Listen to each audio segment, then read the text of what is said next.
Hello everybody. आप सबका स्वागत है आज के पहले लेक्चर में, जहां आज हम पढ़ने वाले हैं जनरल साइंस, वो भी एकदम बेसिक्स। ये आपका पहला लेक्चर है।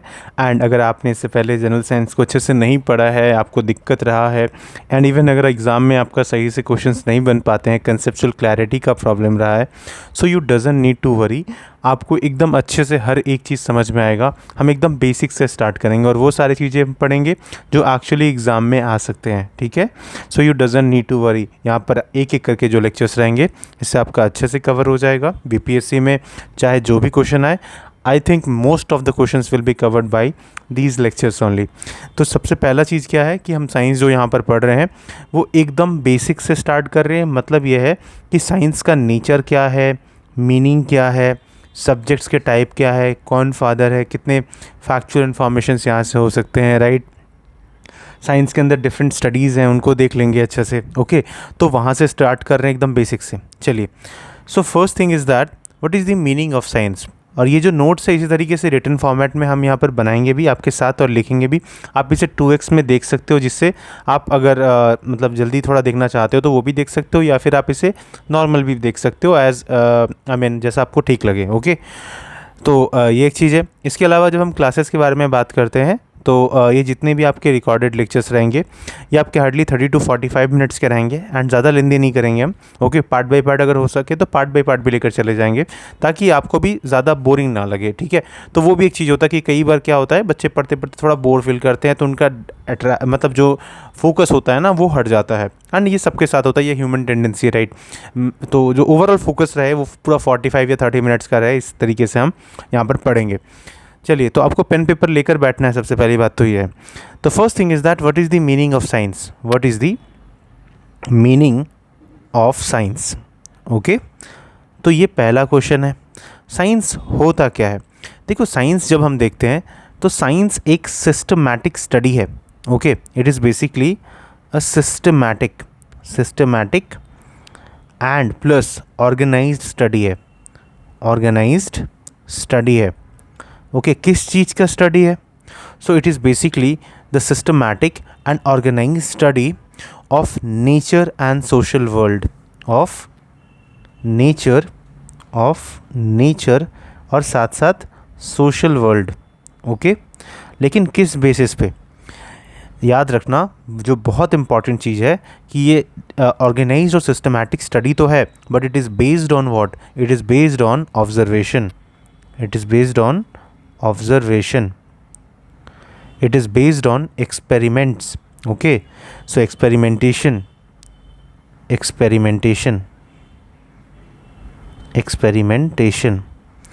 it is based on reasoning. Okay, it is based on reasoning. It is based on evidences also. Okay, कि evidence क्या है किसी चीज़ के प्रति। Okay, तो ये बेसिकली एक सिस्टमैटिक एंड ऑर्गेनाइज स्टडी है नेचर और सोशल वर्ल्ड का। अब जब हम बात ह्यूमंस की करते हैं तो हम क्या देखते हैं कि हम जिस नेचर में रह रहे हैं, हम जिस यूनिवर्स में रह रहे हैं, हमें उसे समझने की कोशिश करनी है अच्छे से, राइट। लिविंग ऑर्गेनिजम्स कैसे आई मीन किस नेचर, उनका क्या नेचर है, वो किस तरह से रहते हैं, राइट, वो एक इम्पॉर्टेंट चीज़ होता है। मैटर एंड एनर्जी एक इम्पॉर्टेंट चीज़ होता है। ह्यूमंस की सोसाइटी, उनकी बिहेवियर, राइट, टेक्नोलॉजी, इन्वेंशन, ये सब कुछ इंक्लूड होता है यहाँ पर, राइट। तो इस तरीके से हम इन चीज़ों को देखते हैं। Is it clear to you. तो अब देखो, साइंस जब वर्ड है एज बेसिकली साइंस, तो इसमें इसकी जो ओरिजिन कहीं ना कहीं हम देखते हैं, जब इसके ओरिजिन के बारे में बात करते हैं तो ये ओरिजिनेट होता है एक लैटिन वर्ड से। It originate from Latin word. Okay, Latin word क्या, which means to know. Okay, to know, या फिर नॉलेज भी इसे कहते हैं। ओके, से नॉलेज भी कहते हैं। सो अगर हम समराइज़ करने की कोशिश करें, अभी तक हमने यहाँ पर जो कुछ भी पढ़ा है, राइट, तो ये कह सकते हैं ना कि science is the process of finding truth. Truth तो खोजना है, लेकिन किस सेंस में। Through facts and experiments here. Okay, through facts and experiment. Okay, so this is what is more important here. I hope it is very much clear to you. अब देखो ऐसे तो कई सारे Greek philosophers right from Aristotle okay and फिर Egyptians भी कई सारे हम देखे हैं, मेसोपोटामिया इंडियन सिविलाइजेशन में कई सारे मैथमेटिशियन, एस्ट्रोनॉमी और साइंस मेडिसिन से रिलेटेड डेवलपमेंट्स रही हैं ओके। बट मेजरली जब हम साइंटिफिक रिवॉल्यूशन देखते हैं यूरोप में ओके, तो वहाँ से मॉडर्न साइंस इवॉल्व होता है, खास करके 16th एंड 17th सेंचुरी के आसपास आपको दिखेगा, सेंचुरीज़ के आसपास कि मॉडर्न साइंस डेवलप करता है, खास करके साइंटिस्ट जैसे कि गैलीलियो हो गए ओके, गैलीलियो हो गए, गैलीली जिन्हें कहते हैं पूरा नाम है। इसके अलावा अगर हम बात करें Isaac Newton okay, Isaac Newton हो गए, आइज़ैक न्यूटन साहब हो गए ओके, या फिर निकोलस कोपरनिकस हो गया ओके, निकोलस कोपरनिकस हो गए।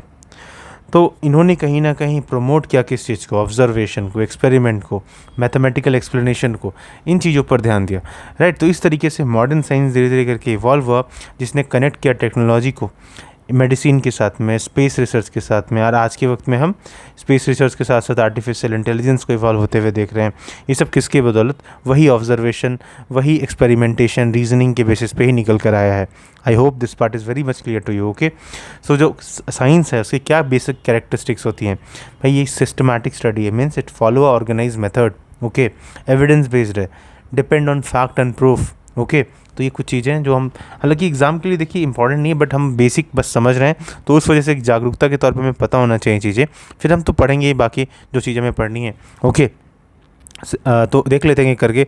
तो सबसे पहले क्या है कि characteristics of science okay. So characteristics के बारे में जब बात करते हैं, कैरेक्टरिस्टिक्स के बारे में बात करते हैं, तो यहाँ पर आप देखिएगा कि एक सिस्टमैटिक स्टडी हमने यहाँ पर बात किया। ये क्या है, एक सिस्टमैटिक स्टडी है।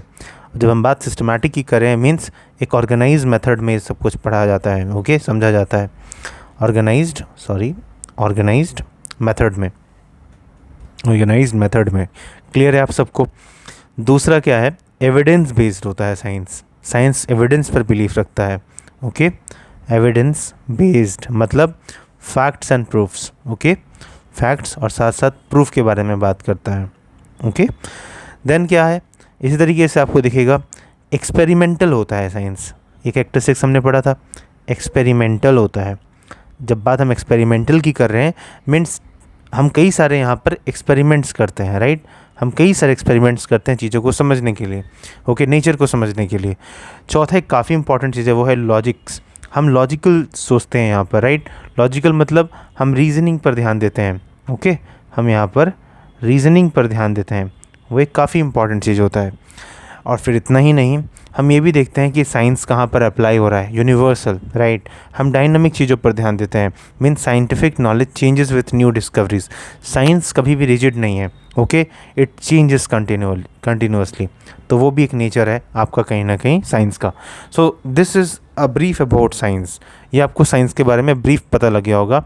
अब साइंस अलग अलग टाइप का होता है, there are different types of science okay. Basically जब हम बात करते हैं तो टाइप्स में एक तरफ आपको दिखेगा नेचुरल साइंस ओके, एक तरफ आपको दिखेगा नेचुरल साइंस, दूसरी तरफ में इसके बाद आपको दिखेगा नेचुरल साइंस का दूसरी तरफ अर्थ एंड स्पेस साइंस हो गया जैसे कि, फिर आपको अर्थ एंड स्पेस साइंस दिखेगा okay, earth and space science दिखेगा। फिर इसी तरीके से सोशल साइंस भी तो होता है, सोशल साइंस हो गया फिर जैसे कि। तो अभी हम जो पढ़ने वाले हैं ज़्यादातर करके नेचुरल साइंस और अर्थ एंड स्पेस साइंस पे थोड़ा फोकस रहेगा, ऑल्दो यहाँ पर कुछ ऐसा पार्ट है जो ज्योग्राफी से भी इंक्लूड होता है ओके। तो एनीवे उस चीज़ पर उतना ज़्यादा ध्यान नहीं देंगे, बट फिलहाल के लिए हम यहाँ पर नेचुरल साइंस पर सबसे ज़्यादा ध्यान देने वाले हैं। अब जब बात हम नेचुरल साइंस की करते हैं, मीन्स यहाँ पर कौन कौन सी सब्जेक्ट्स आ जाती हैं, जैसे कि कोर हमारा फिज़िक्स हो गया ओके, फिज़िक्स हो गया। इसके अलावा हम देखते हैं यहाँ पर अगला जो है वो है केमिस्ट्री ओके, अगला क्या है, केमिस्ट्री है। Then you have what, biology okay, then you have biology, got it. और फिर इनके भी अलग अलग ब्रांचेस है, जैसे कि जब हम बात करते हैं फिज़िक्स के अंतर्गत तो इसमें फिर मैकेनिक्स है, थर्मोडायनामिक्स है, ऑप्टिक्स है राइट, न्यूक्लियर फिज़िक्स है। केमिस्ट्री में आते हैं तो आपको ऑर्गेनिक, इनऑर्गेनिक, फिज़िकल, बायोकेमिस्ट्री, ये सब कुछ दिखेगा। फिर बायोलॉजी के बारे में बात करते हैं तो उसमें बोटानी है, जूलॉजी है, जेनेटिक्स है, माइक्रोबायोलॉजी है, राइट। तो ये सारी चीज़ें हैं। तो अब देखो हम यहाँ पर अर्थ एंड स्पेस साइंस में तो एस्ट्रोनॉमी एक मेजर पार्ट आता है जहाँ पे क्वेश्चंस रहता है। अगेन एस्ट्रोनॉमी कैसा पार्ट है जो ज्योग्राफी के साथ भी इंटरमिंगल्ड होता है, करेक्ट है।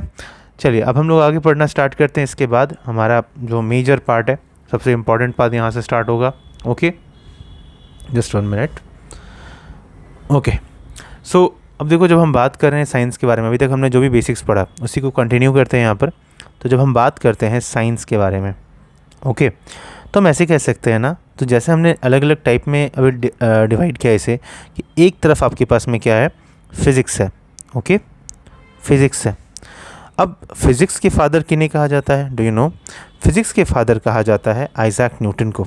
ओके, फादर कौन है? ओके, तो आइजैक न्यूटन है। इसके अलावा अगर हम बात करें, फिर आता है अपना केमिस्ट्री। ओके, सो केमिस्ट्री के फादर किन्हें कहा जाता है? सो केमिस्ट्री के फादर जो हैं, ओके, केमिस्ट्री के जो फादर हैं वो कहा जाता है एंटोनी लेवॉइजर को। ओके, लिख लो, एंटोनी लेवॉइजर को। इसके बाद जब हम बात करते हैं, फिर आपका आता है biology. Okay, biology. So biology के फादर कौन है? सो बायोलॉजी के जो फादर है that is Aristotle. Okay, Aristotle.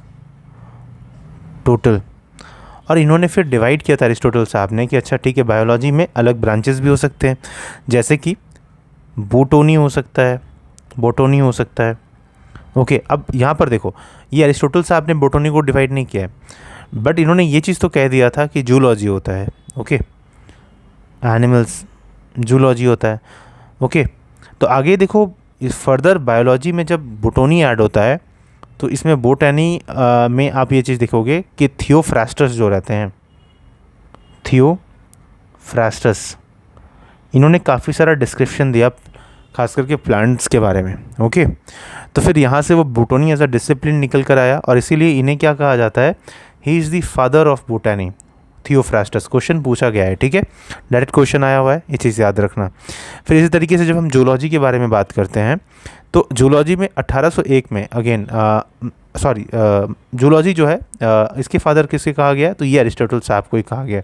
Okay, ये फादर कौन है? एरिस्टोटल साहब ही हैं, ये चीज़ ध्यान रख लेना आप। ओके, अब बायोलॉजी एज अ टर्म, क्योंकि अब जाहिर सी बात है एज अ टर्म ये डिस्कवर कब होता है, वो इम्पॉर्टेंट हो जाता है। ओके, वैसे बायोलॉजी मतलब क्या होता है? बायो का मतलब होता है लाइफ। ओके, एंड लॉजी का मतलब क्या होता है, या लोगोस का मतलब क्या होता है? लॉजी मतलब लोगोस, राइट। तो लोगोस का मतलब क्या होता है? It is the study, right. So it is the study of life, got it, sorry, study of life. So the study of life is called biology. और ये जो टर्म है बायोलॉजी, ये जो शब्द है बायोलॉजी, ये कहाँ से निकल कर आया, तो ये नोट डाउन कर लेना। So the term basically, the term biology was first coined by Lamarck. Okay, Lamarck and Treviranus। ये नाम इम्पॉर्टेंट है। बायोलॉजी जो टर्म है ना, इसको पहली बार दिया किसने, तो पहली बार देने वाले थे ये भाई साहब लोग, लमार्क और ट्रिवेरानस ने दिया था। ओके, कब दिया था, ये ईयर याद रख लेना, ये 1801 में दिया था। ओके, 1801 में दिया था। फिर यहाँ से दो आगे क्लासीफाई होता है, बोटैनी एंड जूलॉजी, जो हमने ऑलरेडी डिस्कस कर लिया। ओके, फादर ऑफ जूलॉजी कौन है, याद रखना एरिस्टोटल है। फादर ऑफ बायोलॉजी कौन है, तो फादर ऑफ बायोलॉजी जो है अगेन एरिस्टोटल साहब को ही कहा जाता है। ओके, तो this should be clear to you. Okay, यहाँ तक कोई दिक्कत नहीं है। इसके बाद कुछ और भी कई बार फादर पूछ लिया जाता है, तो मैं उन्हें भी लिख देता हूँ एक एक करके। मीन्स यहाँ पर आप हेडिंग ही डाल लो, major subject of science and their fathers. Okay, major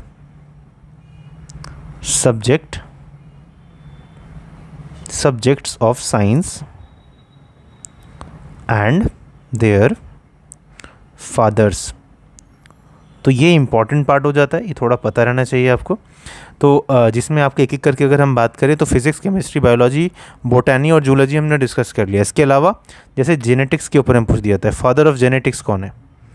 okay, तो फादर ऑफ जेनेटिक्स अगर देखा जाए तो ये कहा जाता है ग्रिगोर मेंडल को। Okay, Gregor Mendel. फिर father of microbiology, okay, father of microbiology किन्हें कहा जाता है? तो लुइस पास्टर को कहा जाता है। ठीक है, लुइस पास्टर। इसके अलावा अगर हम बात करें, who is the father of modern physics? So modern physics के फादर जो हैं वो एल्बर्ट आइंस्टाइन साहब हैं, एल्बर्ट आइंस्टाइन साहब। ओके, इसके अलावा who is the father of electricity? Electricity के फादर कौन है? So Michael Faraday. Okay, astronomy के फादर कौन है? एस्ट्रोनॉमी के, सो एस्ट्रोनॉमी के फादर लिख लीजिए, ये है Nicholas Copernicus. Copernicus. And modern astronomy के फादर कौन है? यहीं पे लिख लो, मॉडर्न, मॉडर्न वाले के फादर कौन है? तो ये गैलीलियो साहब हैं। ठीक है, गैलीलियो गैलीली साहब हैं, गैलीली साहब हैं। ओके, सो गैलीलियो गैलीली हो गया। इसके अलावा अगर हम बात करें, who is the father of medicine?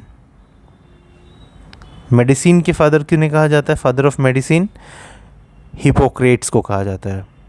Okay, Hippocrates is the father of medicine.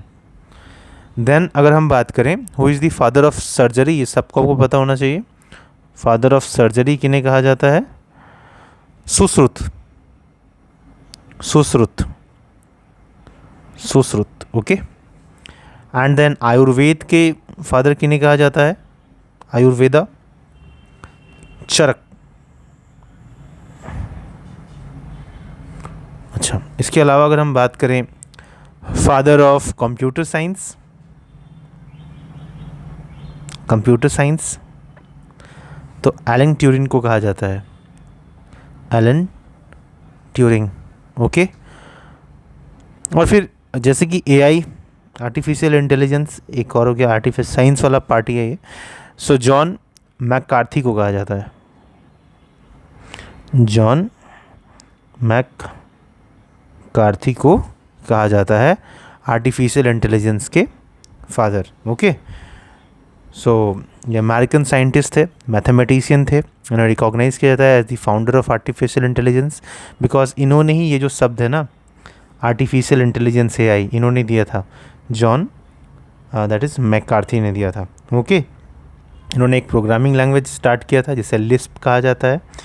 Okay, both of which defined as the modern computing and AI research basically of him. Okay, तो ये एक चीज़ हो जाता है। खैर, इनके बारे में कभी बाद में बात करेंगे, बट आपको थोड़ा पता होना चाहिए ये नेम्स। ओके, सो ये नेम्स जो हमने यहाँ पर डिस्कस कर लिया ना, ये इंपॉर्टेंट होता है। ओके, तो this you should know at least, ये आपको अच्छे से पता होना चाहिए। चलिए फर्दर हम बात करते हैं यहाँ पर कुछ इंपॉर्टेंट स्टडीज़ के बारे में।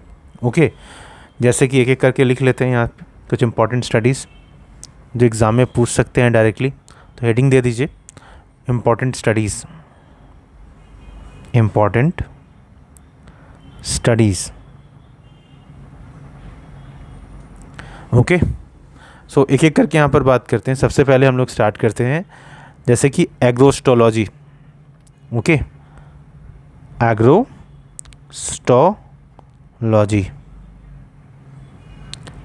अब एग्रो का मतलब ही क्या होता है? It is something which is related with grass, right? So it is the study of grass. Okay, study of grass. इसके अलावा अगर हम बात करें आर्थ्रोलॉजी, ARTHROLOGY, आर्थ्रोलॉजी हो गया। जैसे कि अब आपने सुना होगा कई बार कुछ टर्म्स जैसे कि आर्थ्रोपोडा। ओके, एग्जाम्पल के लिए मैं बताता हूँ, फाइलम आर्थ्रोपोडा, आर्थ्रोपोडा। अब पता है ये जो आर्थ्रो वर्ड इसका मतलब क्या होता है? ओके, आर्थ्रोपोडा का एक्चुअली मतलब होता है जॉइंट्स, और पोडा का मतलब क्या होता है? लेग्स। ओके, तो आर्थ्रोलॉजी, आर्थ्रो का मतलब क्या होता है? जॉइंट्स, तो it is the study of joints, लिख लीजिए, it is the study of joints. Got it? इसके अलावा अगर हम बात करें फिर apiculture, apiculture, apiculture, so apiculture क्या है? It is the rearing of honey bee for honey, लिख लो, rearing of honey bee for honey. इसी तरीके से अगर हम बात करें, इस तरीके से आपको मिलेगा एंथ्रोपोलॉजी एक study. Okay, anthropology. Okay, so anthro means क्या होता है? एंथ्रोपोलॉजी का मतलब होता है it is basically the study of origin. Okay, लिख लो, study of origin, development, development and relationship, and relationship between the, आप लिख लेना, मैं शॉर्ट में लिखा हूँ, between the culture of past, between the culture of past and present humans, and present humans. Okay, तो ये क्या है? Study of origin, development and relationship between the culture of past and present humans. Okay, इसी तरीके से आगे लिख लीजिए आप फिर, जैसे कि एंथोलॉजी आपने सुना होगा कई बार, antho. Okay, anthology, so it is the study of flower. Okay, अब जैसे आपने कई बार बचपन में जब बायोलॉजी आपने पढ़ा होगा तो यहाँ पर आपने ज़रूर सुना होगा ये टर्म एंथर। ओके, ना एंथर कहाँ पर दिखते हैं आप? जैसे कि एंथर पॉलन ग्रेन के कंसेप्ट में दिखते हैं, पॉलन ग्रेन्स। ओके, तो कई बार सुना, पॉलन ग्रेन्स कहाँ आपको दिखता है? फ्लावर में दिखता है, राइट, फ्लावर्स में दिखता है। सो एंथोलॉजी, तो it is what? It is the study of flower simply. आप नाम से ही, टर्म से ही डिराइव कर सकते हैं। Okay, that is study of flower. आगे पढ़ते हैं फिर बैक्टीरियोलॉजी, लिख लीजिए, बैक्टीरियोलॉजी, बैक्टीरियोलॉजी, नाम से ही पता चल रहा है, it is the study of what? It is the study of bacteria. Okay, study of bacteria को कहते हैं।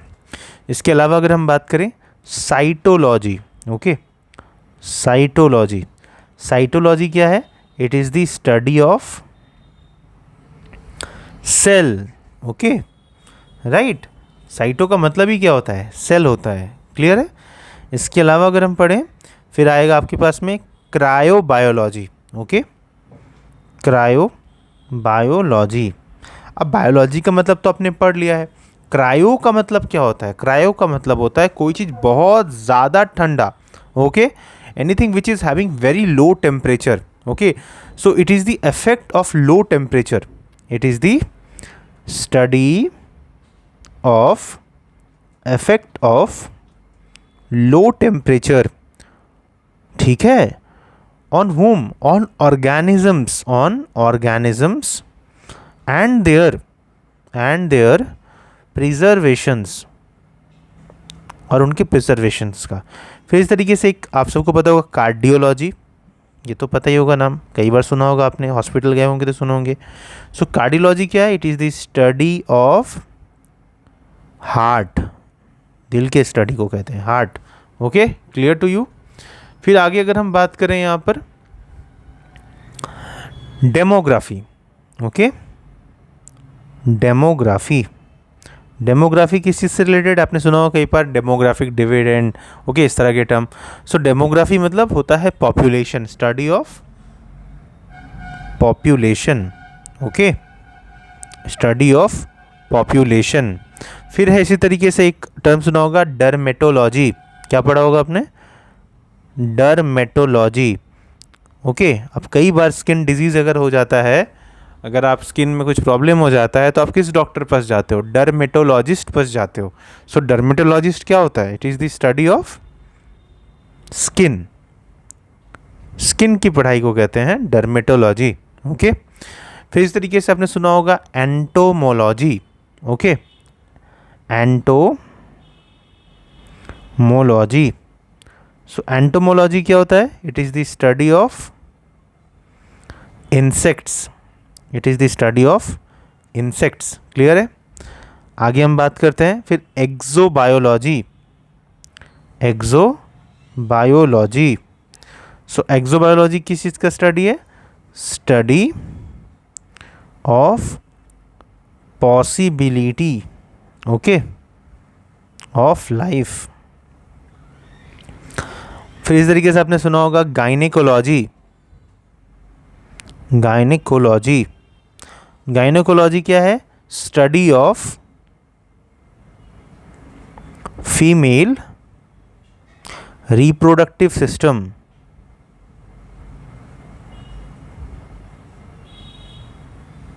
तो आपने अक्सर देखा होगा एक डिपार्टमेंट, अगर आप डॉक्टर पास जाते हो कई सारे डॉक्टर गायनेकोलॉजिस्ट होते हैं, means they are specialist in basically pregnancy. Okay, so वो प्रेगनेंसी अगर होता है इन केस, तो उस केस में हम किस डॉक्टर को अक्सर दिखाते हैं?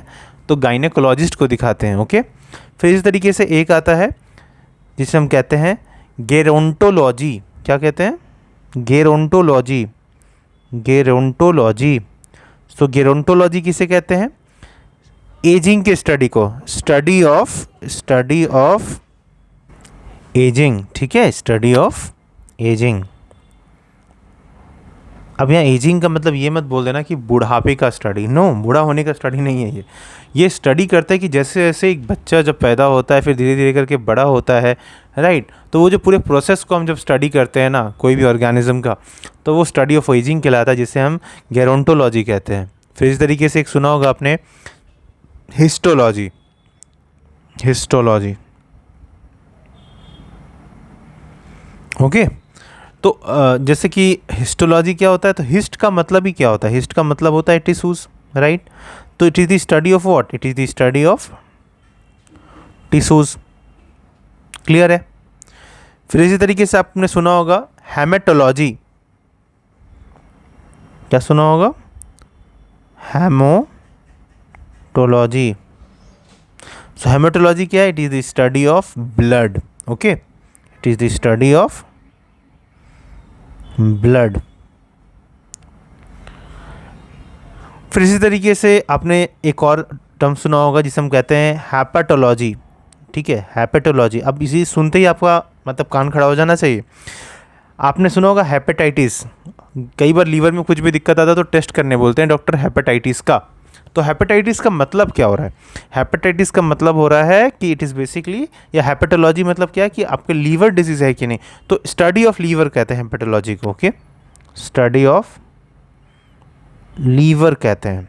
Okay, hope this part is very much clear to you. Okay, इसी तरीके से जब हम बात करते हैं तो हेपेटोलॉजी हो गया, ठीक है, हेपेटाइटिस हो गया। तो आपने देखा होगा हेपेटाइटिस, तो लास्ट में अगर टिस आ रहा है, लेट से ये टर्म अगर आ रहा है टिस, तो टिस का मतलब क्या होता है? टिस का मतलब जब भी आपको मिले, ठीक है, तो यहाँ पर ये क्या कहलाएगा? ये इन्फेक्शन हुआ है, मतलब लीवर इन्फेक्शन। लेकिन अगर सिस कहलाए, ठीक है, तो इसका मतलब क्या है? इन्फ्लेमेशन। ठीक है, is it clear to you? तो ये चीज़ ध्यान रखना। ओके,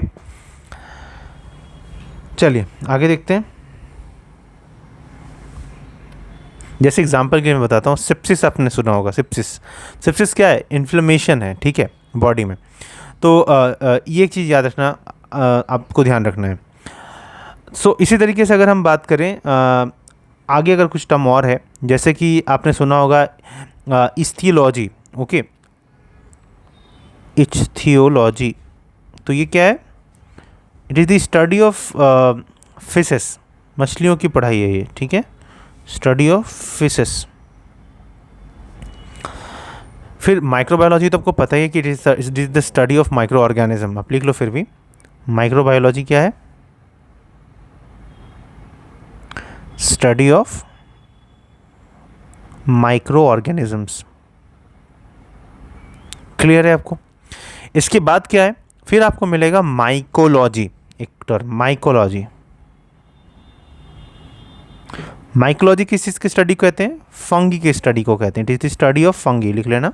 ओके, देन इस तरीके से आपने सुना होगा myrmecology. Okay, myrmecology. So myrmecology is the study of what? Myrmecology is the study of ant. Okay, study of ant. Okay, तो ये याद रखना। इसी तरीके से आपने सुना होगा nephrology. Okay, nephrology is the study of kidney. Okay, kidney के स्टडी को आप क्या कहते हैं? हम लोग नेफ्रोलॉजी कहते हैं। फिर आपने सुना होगा ओडोंटोलॉजी। ओडोंटोलॉजी ये क्या है? स्टडी ऑफ टीथ, दांत की स्टडी को कहते हैं। ओके, एंड गम, मसूड़े को। Then you have osteology. Osteology. Okay, osteo क्या होता है आपका? तो याद रखना, ऑस्टियो जो टर्म है ये एक प्रोटीन ओसियन से निकल कर आता है, OSIEN। सो ओसायन आप कह सकते हो। सॉरी मैंने उल्टा लिख दिया, ओसायन, OSEIN। सो ओसायन जो प्रोटीन है ना, ये आपका बनाती क्या है? बोन्स को बनाती है। तो it is the study of bones, याद रखना, it is the study of bones. Okay, फिर इस तरीके से ऑन्कोलॉजी क्या है? ऑन्कोलॉजी, ऑन्कोलॉजी किस चीज़ को कहते हैं? सो ऑन्को का मतलब होता है cancer carrying cells. So study of cancer, study of cancer, oncology. Is it clear? इसी तरीके से आपको पता चलेगा ऑर्निथोलॉजी, एक टर्म। Okay, ornithology. So ornithology is the study of what? Birds. Okay, birds. क्या आपने एक पर्सनालिटी के बारे में सुना है नाम? डॉक्टर सलीम अली। डॉक्टर सलीम अली जी के बारे में सुना है आपने? बताना मुझे।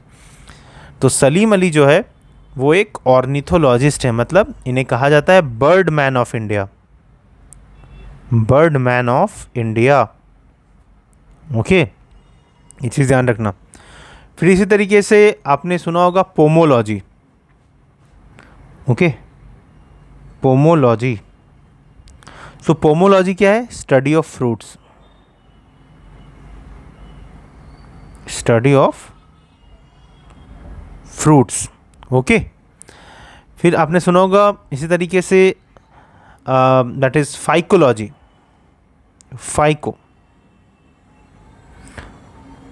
Phycology is the study of what?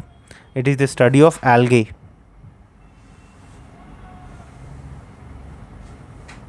Okay, it is the study of algae. फिर आपने सुना होगा पेडिएट्रिक्स। क्या सुना है? पेडिएट्रिक्स।